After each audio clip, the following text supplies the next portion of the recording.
ኣምልኾን ግዜ ኣሎ ዓርቢ ካብ ሰዓት 8 ክሳብ ፍርቂ ለይቲ ዝኸይድ ናይ ጸሎትን ናይ ቃልን ኣለና ከም ፍቃድ ጎይታ ኣብ ኩሉ ምሳና ሓቢርኩም ንእግዚአብሔር ከተምልኹ بفقر حوات نقدمكم ጎይታ ኢየሱስ ባርኩም باسم አብን ወልድን መንፈስ ቅዱስን ፕሮግራምና ጀሚርና ኣለና ኣብ መዝሙር ዳዊት ኩልና መዝሙር ዳዊት ከነውጽና መዝሙር ዳዊት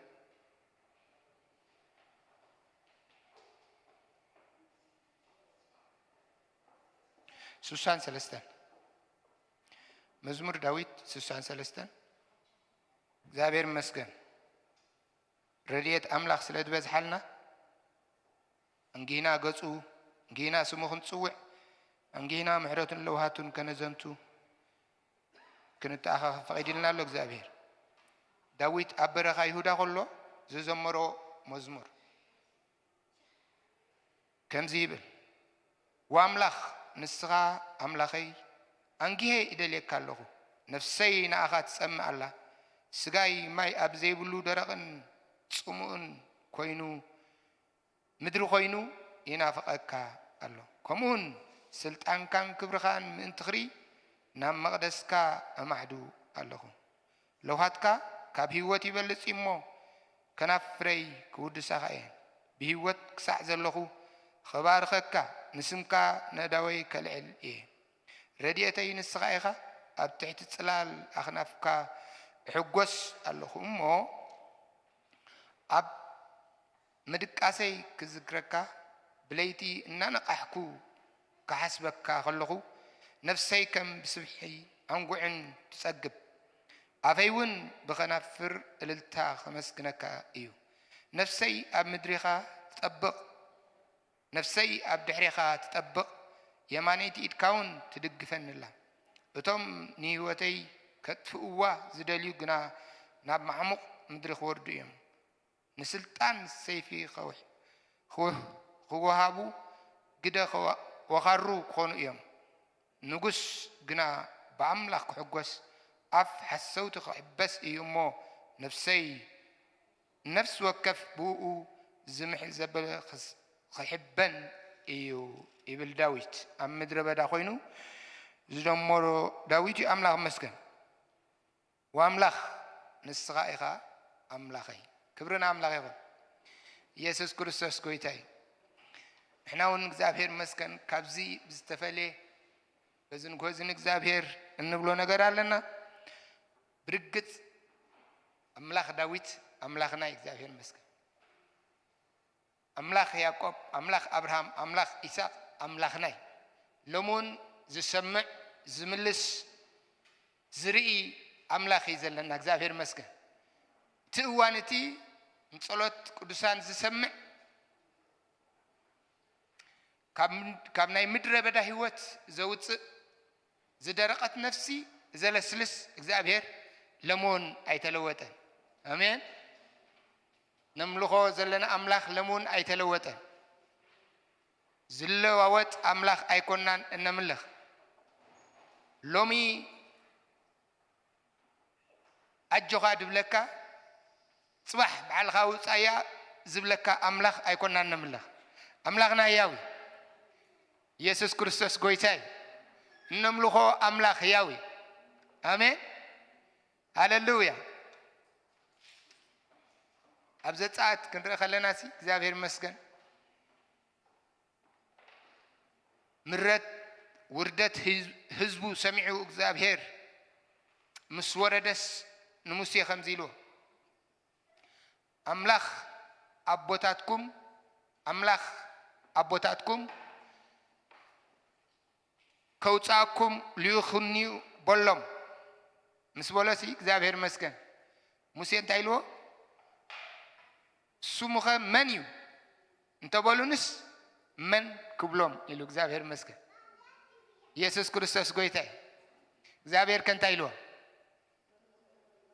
እስኪ ድገሞ ክብርና ኣምላኽ ይኹን ስለዚ እቲ ዝነበረ ለሙን ዘሎ ጽባሕውን ዝነብር እሱ ኣይተለወጠ ኣይለዋወጥኒ እግዚአብሔር تمالي كبارنت زوجانا لمون أي حدا قلنا مسانا الله እግዚአብሔር مسكن اتزلوا مسايا الله سكبلو اتزنبرن زلون مسايا الله كبرنا أملاخ يقول زي الله وات أملاخنا نملخ تمالي زنبرن أبو بوتاتنا تراي زعي نبوتاتنا تراي زرد نبوتاتنا تراي زدقفة زي كونس لمون عين عقاتكم زدقفنا لمون عين عقاتكم زبرت عنا لمون عين عقاتكم እግዚአብሔር مسكن زخللنا أبو إدلنا أملاخ مسكن سلازي داويد انت إلوه أنجيه انت يقبر الله سمعك الله إلوه أنجيه نفسي انت يتقبرك الله يسوع كريستوس قويتاي ما بقى ستقصنا مزمور داويد سوسان سلستنينا زم دحيركم دمصاهم مزمور داويد سوسان سلستنينا أنبينا زلنا እግዚአብሔር مسكن سلازي مدر بداكم كولان እግዚአብሔር ከተመስኩነ خلاص እግዚአብሔር አውሎ أبزخلها كنتات هلو እግዚአብሔር أبتزلغايو الله لخ نسغايخا أملاخي واملاخ نسغايخا أملاخي واملاخ نسغايخا أملاخي أتازنا بركان زلخان እግዚአብሔር لمون أبارخك كالله لمون أمسكنك كالله لمون تمأك كالله نفسي أبدرقن مدربدان كوينا نعخاتنا فق الله أمين أمين أبزحلنا نهلو እግዚአብሔር كنا فق سقبو أملاخي أملاخ مسكن هاللويا كنا تاتا حزناني نእግዚአብሔር كنا ملخ كنا تاتا حزناني نእግዚአብሔር كنسجد كنا تاتا حزناني نእግዚአብሔር لعل كنبل كنا تاتا حزناني وابقد نግዚአብሔር كنمالالس كبرنا أملاخ يقول هاللويا نقص أبدرق المدربدان كويني خميلون እግዚአብሔር هاللويا أنا نسخاتكم نفس ما جاتش أسفر لنا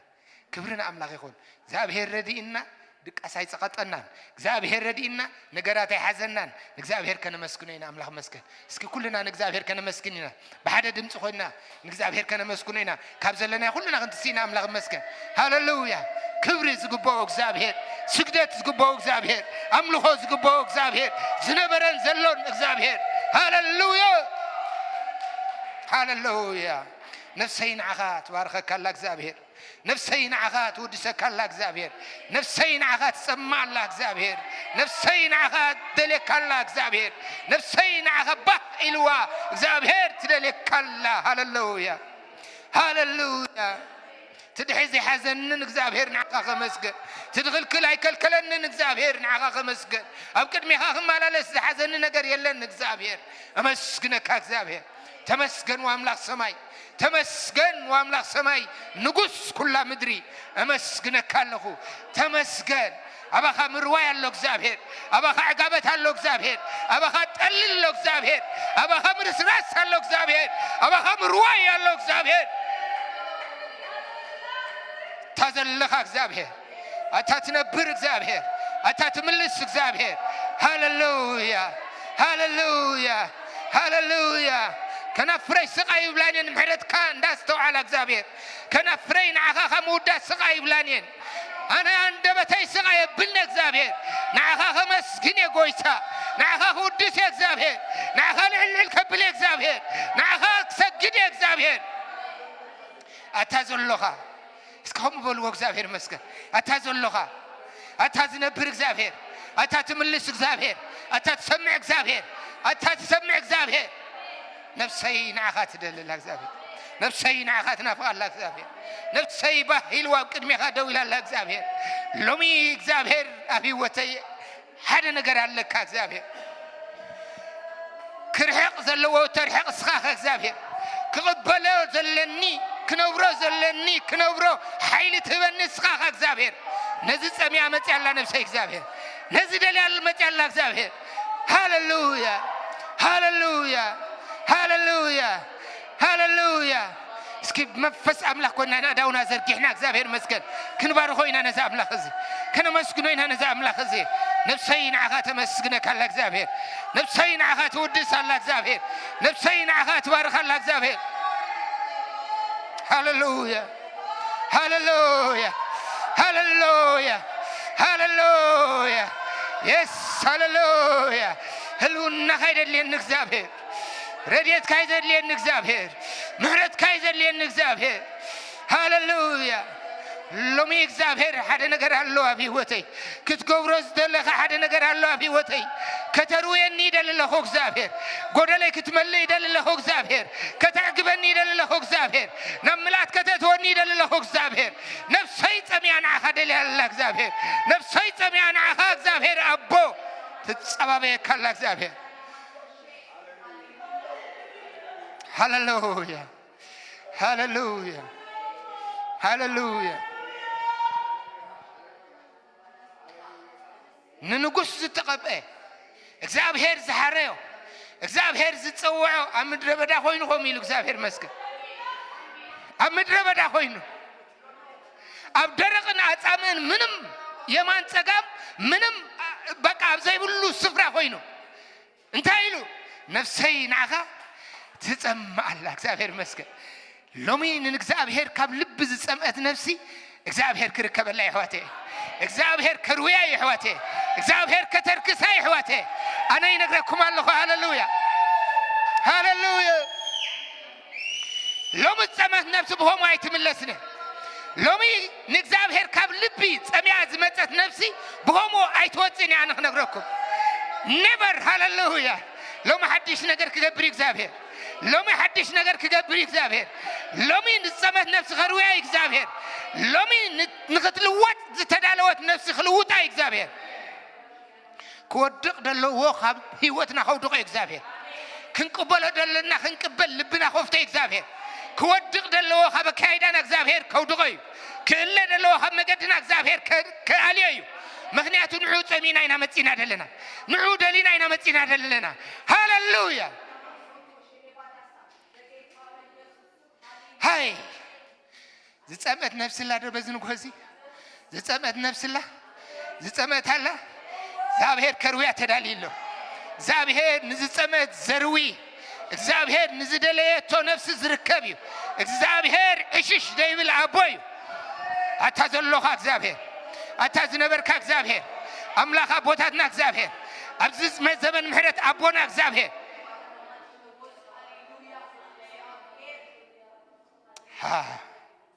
ክብርና አምላክ ይሁን ኢየሱስ ክርስቶስ ጎይታ ኮፍ አይፍቀድኒ ሎ ማለት ኮፍ ደይክል ጥራይ ኮፍ ድብል ደይክል ምናልባሽ ተሸገረ ኮፍ ክብል ኸሊ ካለ ግን ኮፍ አይፍቀድኒ ሃሌሉያ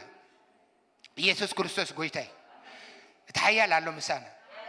እትኹሉ ዝኽእል አሎ ምሳና አሎ ምሳይ በሎ እትኹሉ ዝኽእል አሎ ምሳይ እትሐያል አሎ ምሳይ አቦ ያሎ ምሳይ እትዝነበረን ዘሎን አሎ ምሳይ እትድፍውስ ዘበርተ አሎ ምሳይ እትዘጽም አሎ ምሳይ እትዘርው አሎ ምሳይ አምድረ በዛ ድግፍ አሎ ምሳይ አሎ እግዚአብሔር ክብርና አምላክ ይሁን ናብ ሓደ ካል አርእስቲ ጸሎት ክንሰግሪና ኩልኩም ተጣው ኢልኩም ኩልኩም ወንጌል ማቴዎስ ኩልና ከነውጽና ምዕራፍ 17 እግዚአብሔር መስገን አቤቱ ከንብተይ እግዚአብሔር መስገን ክንዘልልና እግዚአብሔር መስገን አቤት እግዚአብሔር መጽኻ እግዚአብሔር መስገን አቤት እግዚአብሔር መጽኻ ናይ ዝሐለፈን ዘለኻዮን ኩነታት እንዳስተንተንካ ንእግዚአብሔር አይተምልኾን ይኸ አይምልኽኒ በኸሙ እግዚአብሔር አይምልኽኒ እቲ ዝሕዝናን እቲ ዝኽልክለና ነገር ሐሳብ ጽናሕ ኢልካ እግዚአብሔር መስገን ብሙሉእ ልብኻ ኢኻ እግዚአብሔር ተመስገን ብሙሉእ ልብኻ ኣብ እግዚአብሔር ክትቀርብ ከለኻ እግዚአብሔር ተዓዛቢ አምላኽ አይኮነን እግዚአብሔር ስቃይ ይብልኒ يفسسو እግዚአብሔር ይልውጠካ እግዚአብሔር አብ ምልክያስ ከምዚ ይልሉ እግዚአብሔር መስገን እግዚአብሔር ንእስራኤላውያን ክነቅፎም ከለስ ከምዚ ይልሉ እግዚአብሔር ባርክ ሃሌሉያ ሓንካስ መስዋዕቲ እግዚአብሔር መስገን አይግባአንን ይሉ እግዚአብሔር ንዓይ ሓንካስ መስዋዕቲ እንታይ ይሉ አይግባአንን ይሉ እስኪ ንሽማሙንትኹምን ሓለቆታትኩምን እስኪ ሓንካስ መስዋዕቲ ሃቦ ካብኣቶም ዶ እንታይ ክትረኽቡ ኢኹም ኢየሱስ ክርስቶስ ጎይታ እዩ እግዚአብሔር ሙሉእ ዝኾነ መስዋዕቲ ዝቕበል አሜን እግዚአብሔር ሙሉእ ዝኾነ መስዋዕቲ እግዚአብሔር መስገን ሎሚ ኣነ ንስኻትኩምን እኖምጾ ዲበላን ብዕልን የለን ሎሚ ኣነ ንስኻትኩምን እንሓርዶ በጊዕን ተኽላን የለን لومي أنا نسخاتكمن እግዚአብሔር ይመስገን ካብ ዝተፋላለ ዝኸበና ነገር ወጪና بملؤ ልብና አቡ በው ክንብል ከለና ምስኡ ክንሰማማዕ ከለና እሱ ሙሉእ መስዋዕትና አሜን ክብርን አምላክ ይሁን ሃሌሉያ ድኸፋፍለና ሐሳባትና ልብና ዘሽፍት ዘበላዓቲና ሙሉእ ልብና እግዚአብሔር ሂብና ኣብ ቅድሚኡ ክንቀርብ ከለና እግዚአብሔር ዝሽትቶ መስዋዕቲ ካባና ይቀበል አሜን ሃሌሉያ ኢየሱስ ክርስቶስ ጎይታይ ክብርን አምላክ ይሁን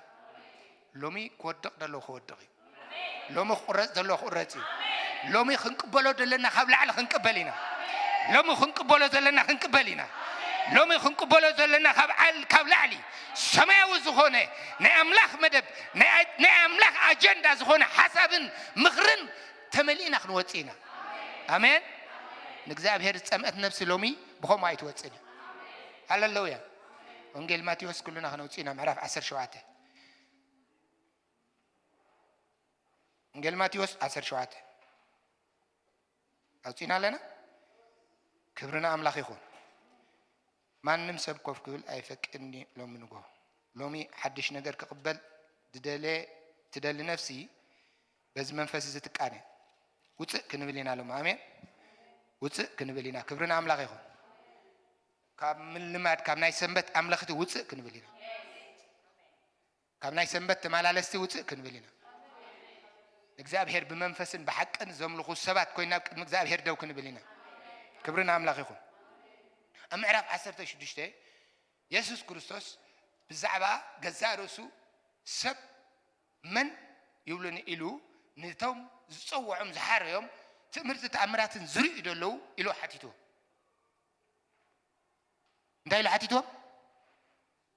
እንታይ ለሓቲቶም ኢየሱስ ክርስቶስ ምዕራፍ 16 መን ይብሉን ንመን ይሓቲቶም ነቶም ምስኡ ዝጽውዑም ምዕራፍ 15-14 ተዳሪናዮ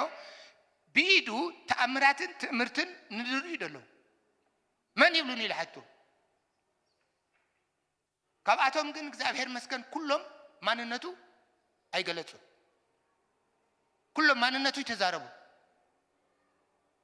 ጴጥሮስ ከምዚሎ እስኻ ኢሎ ኢየሱስ ሕያው ወድልዑል አምላክ ኢኻ ኢሎ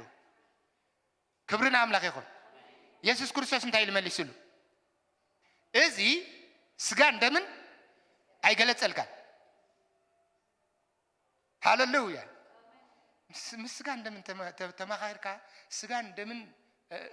ንእምሮኻ ንልብኻ እንተቋጻጽርዎ ናይ እግዚአብሔር ምንነት ክትሪ አይትኽእልኒኻ ናይ እግዚአብሔር ሐሳብ ናይ እግዚአብሔር ምኽሪ ክግለጸልካ አይክእልኒ ውጽእ ክትብል ኣለካ ሎሚ ውጽእ ክብል እስክበሉ ሃሌሉያ ሎሚ ውጽእ ክብል ና መንፈስ እቱ ክብል ምኽሪ አምላክ ክርየ ሐሳብ አምላክ ክርየ ናይ እግዚአብሔር ምንነት ክርየ እግዚአብሔር ክድህስሰኒዩ እግዚአብሔር ክወድቕ ደሎ ካብ ህይወተይ ከውድቆ እዩ እግዚአብሔር ከተንሳእኒዩ ንእግዚአብሔር ከምብተይ ተፈቲሐ ከምልኸ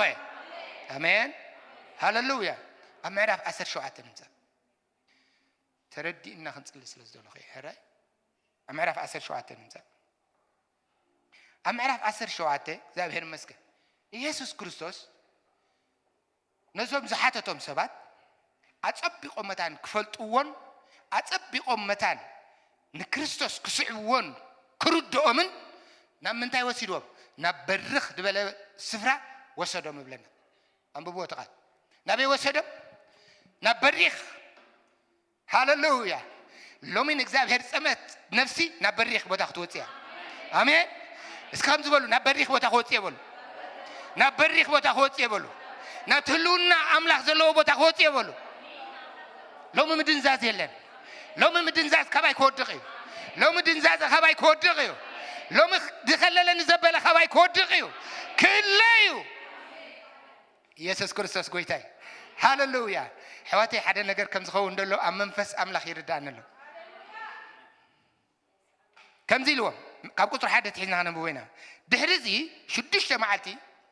ድሕሪ ዝሓተቶም ኢየሱስ ክርስቶስ من بلو دك سباتي دحاتهم دحري 6 معلتي نبيتروسن نياقوبن نيوحنسن نحو وسيدو نبينهم نوح كرن أديبهم እስከ አደየቦም በሉ አደየቦም በሉ አደየቦም በሉ ሎሙ ምድያብ ክኾነልና ሎሙ ምድያብ ክኸውን እዩ ሎሙ ምድያብ ክኸውን እዩ ካብ ንዑ ምጽማዕ ዝተልዓለ ምድያብ ክኸውን እዩ ካብ ንእግዚአብሔር ምድላይ ዝተልዓለ ምድያብ ክኸውን እዩ ሕጊት ጋር እንዳበልና ንኣምላኽ ኣይነምልኾ ኢና ኣብ በረኽቲ ወፂና ኢና ነምልኾ ኣሜን ሃሌሉያ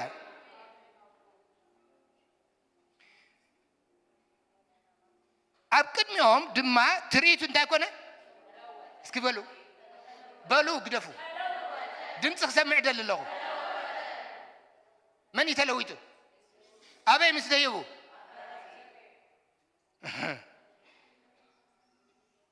ገጹ ከም ፀሓይ ኣብርሀ ክዳውኑን ከም ብርሃን ጻዕደወ እንሆ ከዓ ሙሴን ኤልያስን ምስኡ እናተዘራረቡ ተራእይዎም ንመን ንበዓል ጴጥሮስ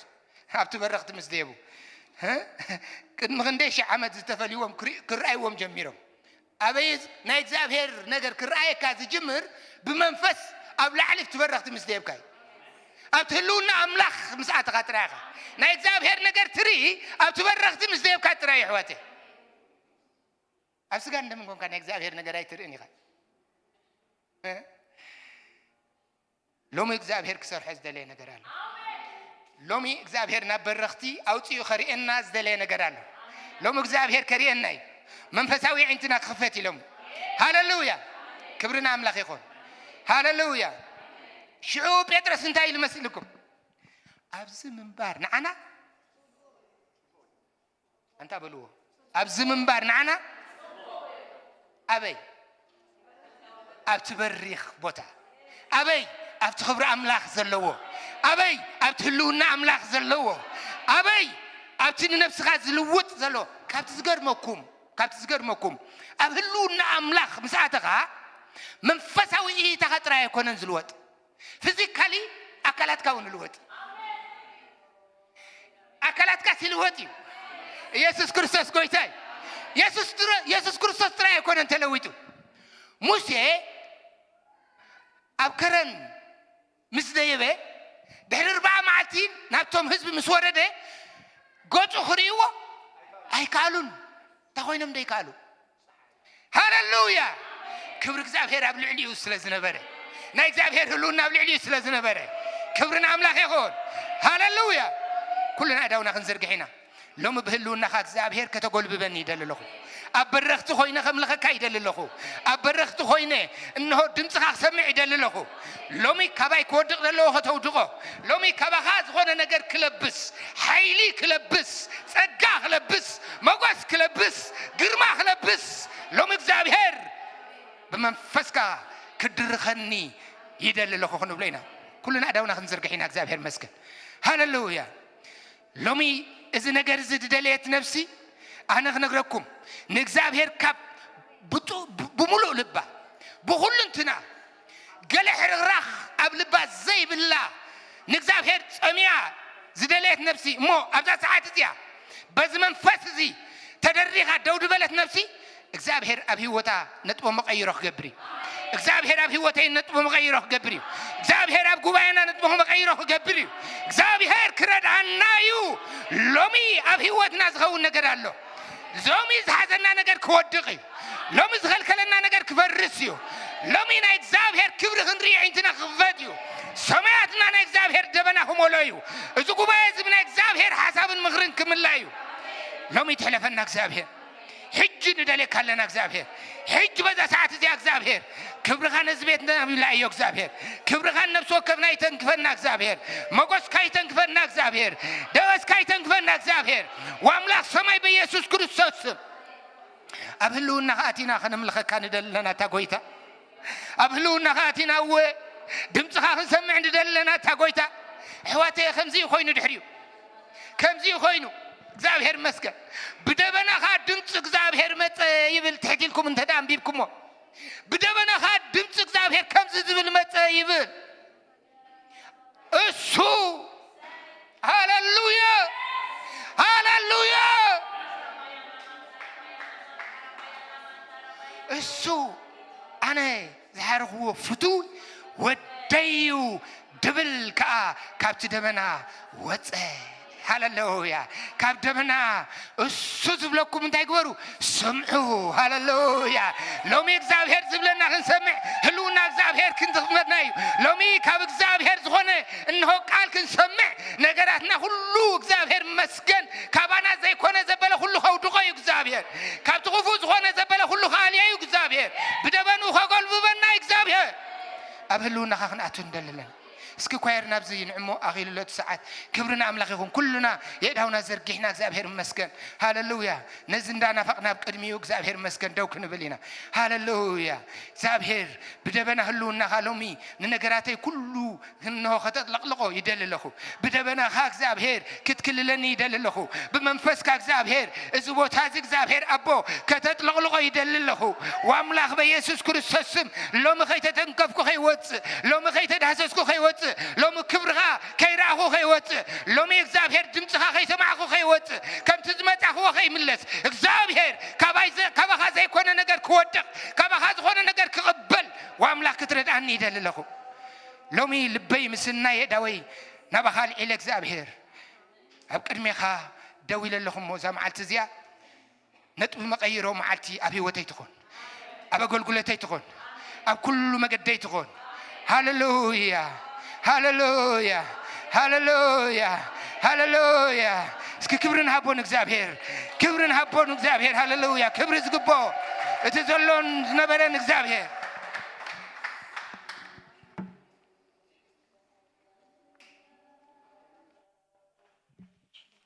አሜን ሃሌሉያ አሜን አሜን ተመስገን እግዚአብሔር ተመስገን እስከበልወይ ተመስገን አምላኽና ተመስገን አቦና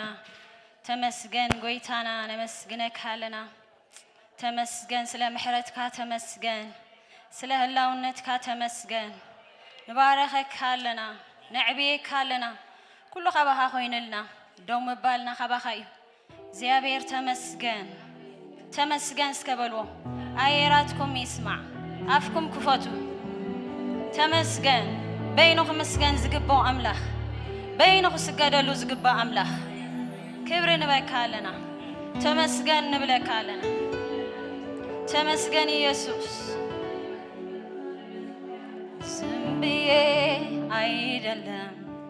ኢየሱስ ኢየሱስ የምለው ፈጥሬ አይደለም ኢየሱስ ያስመልጣል የምለው ሐሩሩ ኢየሱስ ነው ፀሐዩ ኢየሱስ ዝም ብዬ አይደለም ኢየሱስ ኢየሱስ የምለው ፈጥሬ አይደለም ኢየሱስ ያስመልጣል የምለው በሐሩሩ ኢየሱስ ነው በፀሐዩ ኢየሱስ ነው ምድረ በዳ ኢየሱስ ነው በበረሃው ኢየሱስ ነው ዝም ብዬ አይደለም ኢየሱስ ኢየሱስ የምለው ፈጥሬ አይደለም ኢየሱስ ያስመልጣል የምለው በሐሩሩ ኢየሱስ ነው በፀሐዩ ኢየሱስ ነው ምድረ በዳው ኢየሱስ ነው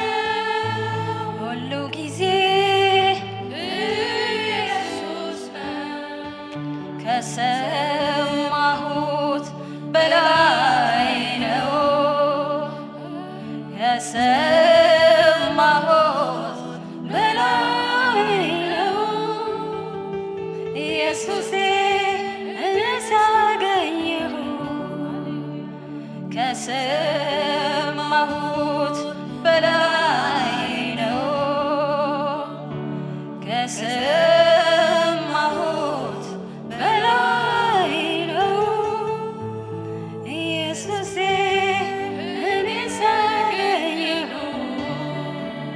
ሃሌሉያ ኢየሱስ ልዕሊ ኩሉ እዩ ኣብ ኩሉ ኢየሱስ ኣብ ምድረ በዳ ኢየሱስ ኣብ ሃሩር ኢየሱስ ኣብ ኩሉ ኢየሱስ ንዑ ዝሓዘ ዝሓፈረ የለን ሃሌሉያ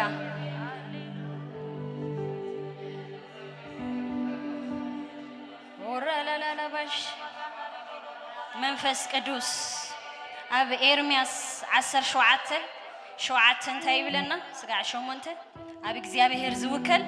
ትጽቢቱኻ ኣብ እግዚአብሔር ዝገብር ሰብ ብሩኽ እዩ ንሱ ከምታ ኣብ ጥቓማይ እተተኽለት ሱራ ኣብ ሩባ ኣቢሉ ዘሳፍሕ ኦም እዩ ዋዕ እንተመፀ ኣይትፈርህን ቆፅላ ኸዓ ለሚዑ ይነብር ብዓመት ደርቂ ኣይተነክርን ካብ ምፍራይ እውን ኣይተቋርፅን ኣብ እግዚአብሔር ዝተወከልና ኢና እሱ ሓይልና እዩ እሱ ትብዓትና እዩ ንዑ ሒዝና ኣይንሓፍርን ንፈር እምበር ኣይንነቅፅን ኢና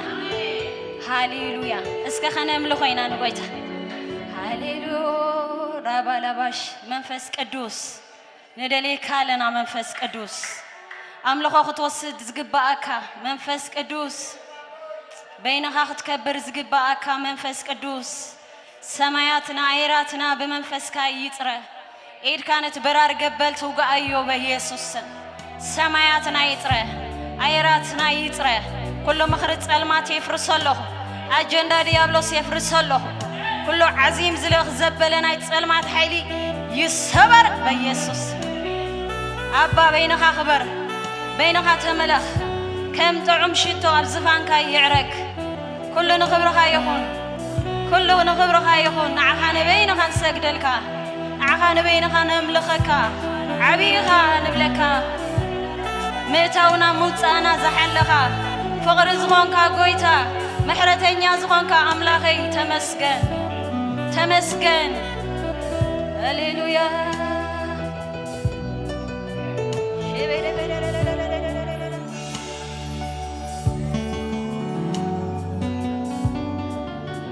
በይንኻ ተመለኽ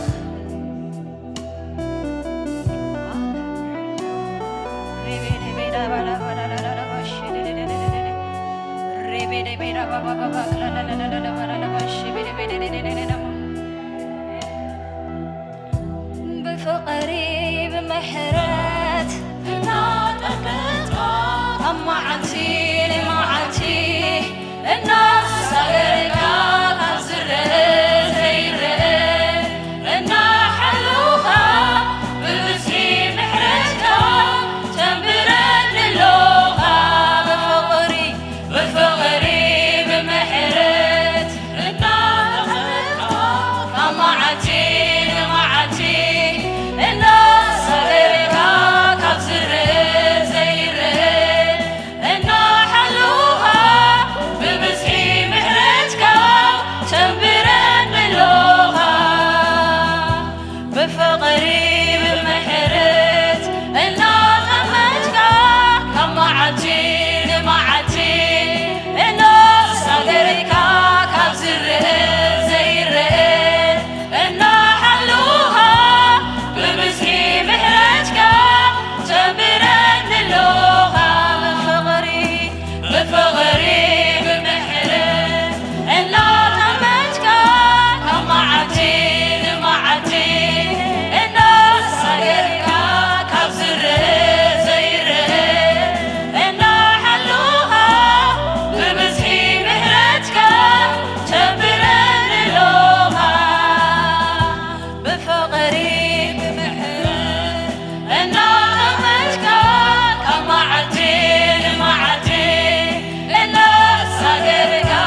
በላላይ አንተ ደጋጺ ከመይ ዝበልካ ዲኻ አምላኸ የፍቅረካ አምላኸ ተመስገን ምን አለን ብዘይካኻ